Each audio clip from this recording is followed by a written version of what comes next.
Good morning everybody. I'm just about to start making sourdough and I want to do an entire video just about my process.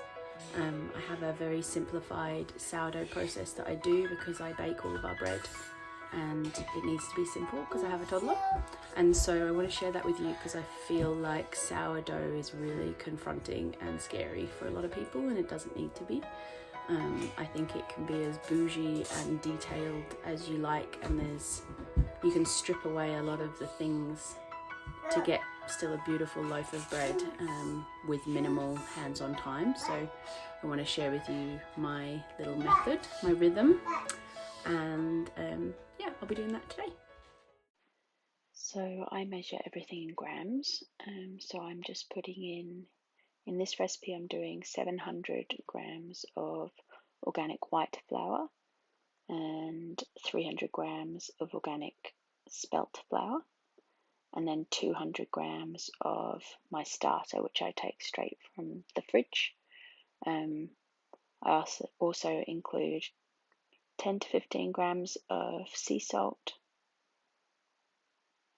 and then 615 to 650 grams of warm water, depending on the flours that I've chosen to use. I do sometimes use rye flour, which needs a little bit more, or wholemeal flour, which needs a bit of more water as well.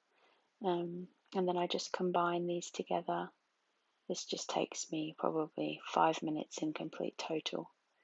And I do this in the early morning on day one. So you can just see me combining everything here into a really shaggy dough. It's quite sticky at this point. And then I will just cover this with a wet tea towel and I'll leave it for about half an hour to hydrate. Hi everybody, I've got a little person here with chocolate chip yumminess on his face. But at this stage what I would do is work on my starter. So I've created the dough.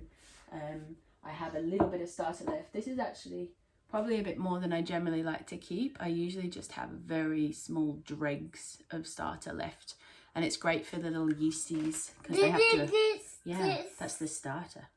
The yeasties have to build up and you don't have to feed them. So, yeah, you just keep your voice quiet for a minute while I talk. Just 1 second, thank you.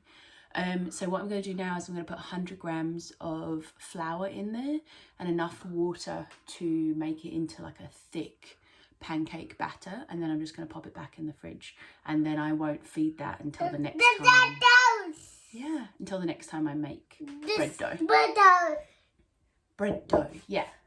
Got the bread dough in there. It's hanging out, hydrating.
So after the dough has been hydrating for about half an hour, I do some stretch and folds, and I do 3 or 4 stretch and folds every half an hour or so for about an hour to an hour and a half.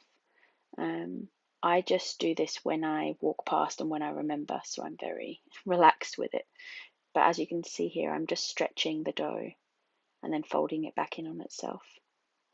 And I just make sure to cover it again with the wet tea towel.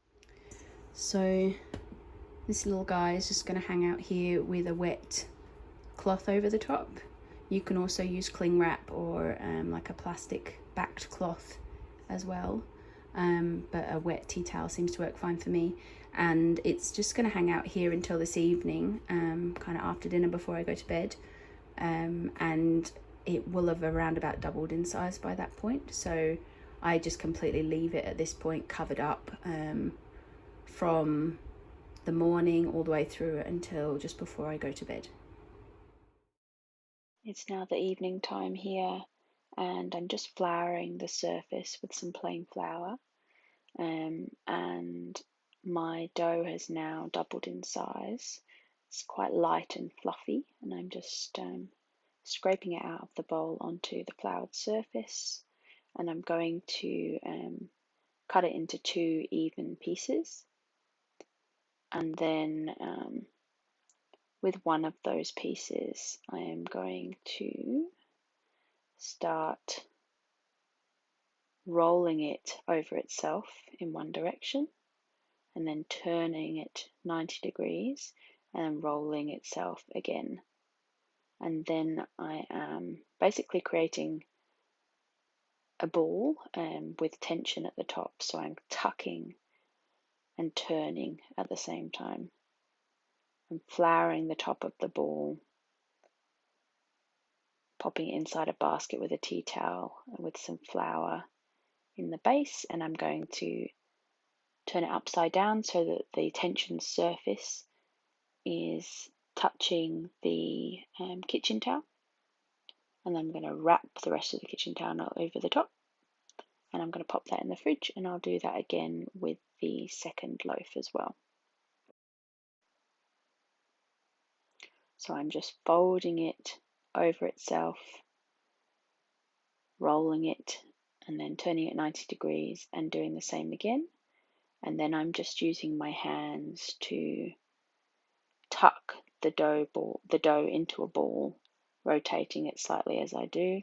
And this basically creates tension in the top of the loaf, which helps it to rise. And once it's a nice shaped ball, then I'm just flouring a tea towel inside of a little basket. You can also use a bowl if you don't have one of these baskets. Turning it upside down, flouring the bottom just so it doesn't stick to the tea towel, and then popping that over the top, and it's going to go in the fridge until the morning.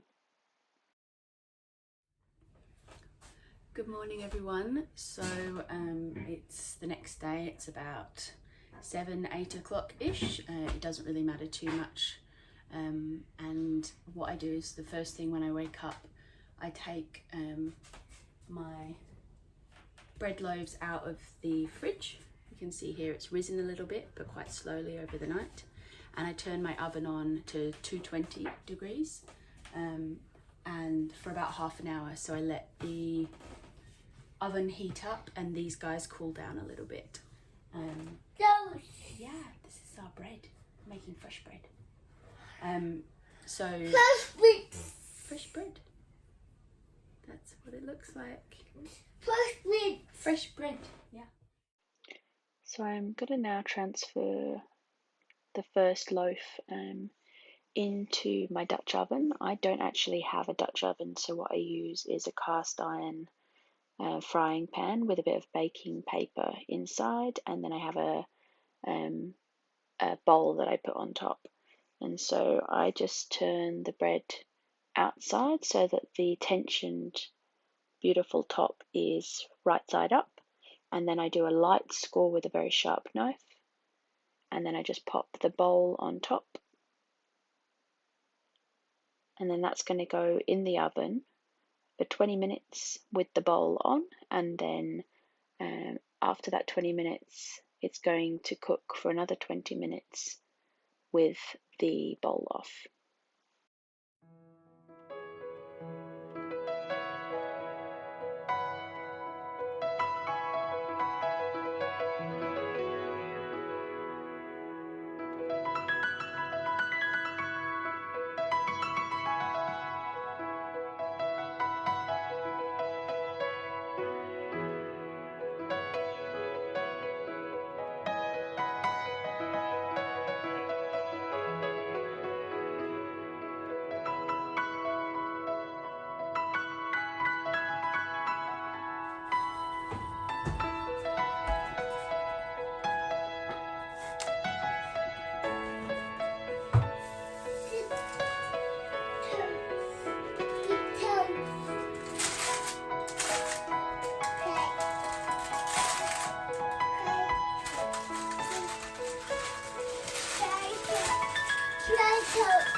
this is how beautiful the bread looks coming out of the oven. This one is a 700 gram organic white to 300 gram organic spelt.